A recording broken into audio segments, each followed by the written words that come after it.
हम लोग एक बहुत ही इम्पोर्टेंट टॉपिक को समझेंगे। इसका नाम है जम्मू कश्मीर पुनर्गठन अधिनियम 2023 J&K रीऑर्गेनाइजेशन एक्ट 2023। आप जानते ही हैं कि अभी हाल में ही सर्वोच्च न्यायालय की 5 जजेस की एक बेंच ने, जिसकी अध्यक्षता स्वयं CJI ने की, इन 5 जजेस की बेंच ने सर्वसम्मत से एक निर्णय दिया कि 5 अगस्त 2019 को जो जम्मू कश्मीर में आर्टिकल 370 के तहत स्पेशल स्टेटस दिया गया था, उस दर्जे को खत्म करना पूरी तरीके से संविधान सम्मत है।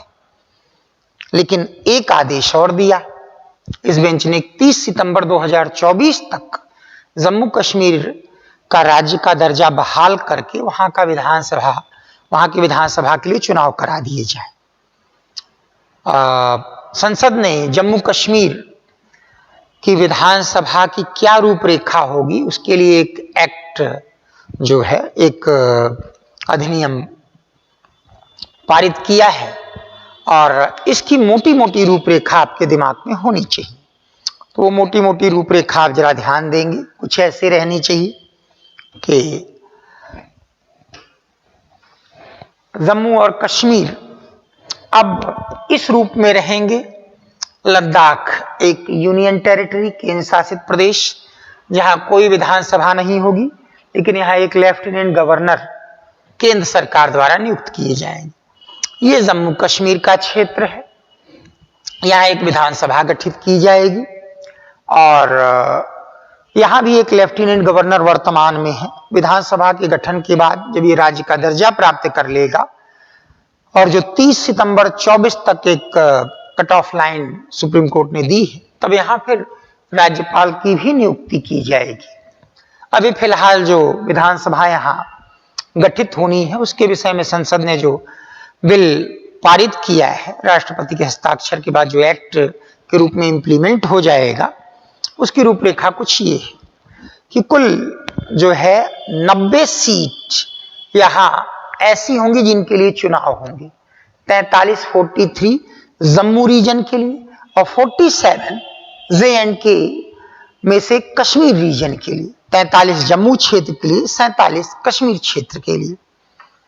लेकिन 24 सीट पाकिस्तान के कब्जे वाले कश्मीर के लिए हमने वैकेंट घोषित कर दी है। ये हम सन 1950 से ही कर रहे हैं, अपना दावा दिखाने के लिए कि ये इलाका भी हमारा ही है, भले आज की डेट पे इस पर कब्जा पाकिस्तान का है।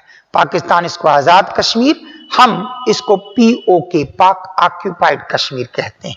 उसी प्रकार से कुछ प्रावधान और भी किए गए हैं। किन सीट्स में 90 + 24 हम लोग 7 सीट अनुसूचित जातियों को देंगे, शेड्यूल्ड कास्ट को, 7 सीट्स, 9 सीट अनुसूचित जनजातियों को देंगे, शेड्यूल्ड ट्राइब को। और एक प्रावधान और भी किया गया है कि जो लोग कश्मीर घाटी से पलायन कर गए हैं, उन लोगों को 2 सीट नॉमिनेशन के आधार पे उनसे भरी जाएंगी और 1 सीट जो पाकिस्तान के कब्जे वाला कश्मीर है, वहां से हम लोग नॉमिनेशन के आधार पे भरेंगे। तो कुछ ये रूपरेखा इसकी रहेगी। अब थोड़ी सी इस पर हम लोग चर्चा कुछ और कर लेते हैं। कुछ लोगों का ये कहना है कि जो 2 सीट नॉमिनेशन के आधार पे कश्मीर घाटी से आ गए लोगों, जिनको हम लोग जनरली कश्मीरी पंडित कहते हैं, उनसे भरी जानी है, उनका चुनाव करवाया जाना चाहिए। यानी वो 3 लाख लोग जो वहां से भाग के जम्मू या दिल्ली आ गए हैं, उनकी 2 कॉन्स्टिट्यूएंसी बना दें, उनका चुनाव कराएं, जिससे कि उनके सच्चे रिप्रेजेंटेटिव वहां से चुने जा सके।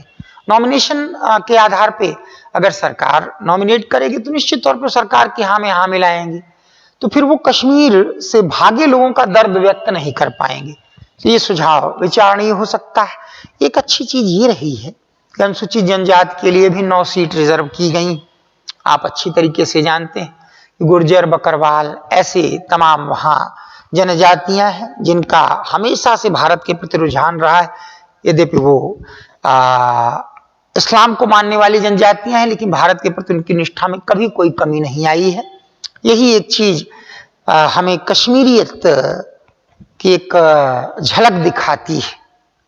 तो उनको अगर 9 सीट्स रिजर्व की गई हैं तो निश्चित तौर पर जो है भारत समर्थक तत्वों का हौसला बढ़ेगा। एक अच्छा पॉइंट यहां और दिख रहा है, जम्मू और कश्मीर दोनों अलग अलग हिस्सों की सीट्स में बहुत अंतर नहीं रह गया है, 43 और 47, 43 जम्मू से, 47 कश्मीर से। इससे होगा क्या कि जम्मू के क्षेत्र में मिश्रित आबादी ज्यादा है, हिंदू, उसी प्रकार से मुस्लिम और सिख, तो यहां से भी रिप्रेजेंटेटिव अब ठीक ठाक मात्रा में आएंगे। और पहले क्या हो जाता था कि थोड़ा बहुत ध्रुवीकरण हो जाया करता था, पोलराइजेशन। कश्मीर घाटी को ज्यादा सीट्स मिलती थी, 46 सीट, 37 जम्मू की थी। तो उस परिस्थिति में घाटी का एक दबदबा रहता था। अब ऐसी स्थिति में जो नई विधानसभा होगी उसमें किसी क्षेत्र विशेष का दबदबा नहीं होगा। तो कुल मिला के उम्मीद तो यही करते हैं कि जैसे ही कश्मीर को पूर्ण राज्य का दर्जा दिया जाएगा, जैसे ही विधानसभा के चुनाव होंगे, वहां की जनता और अच्छे तरीके से अपने लोकतांत्रिक अधिकारों का प्रयोग कर सकेगी। अब इसको आप अच्छे तरीके से देख लीजिएगा। धन्यवाद।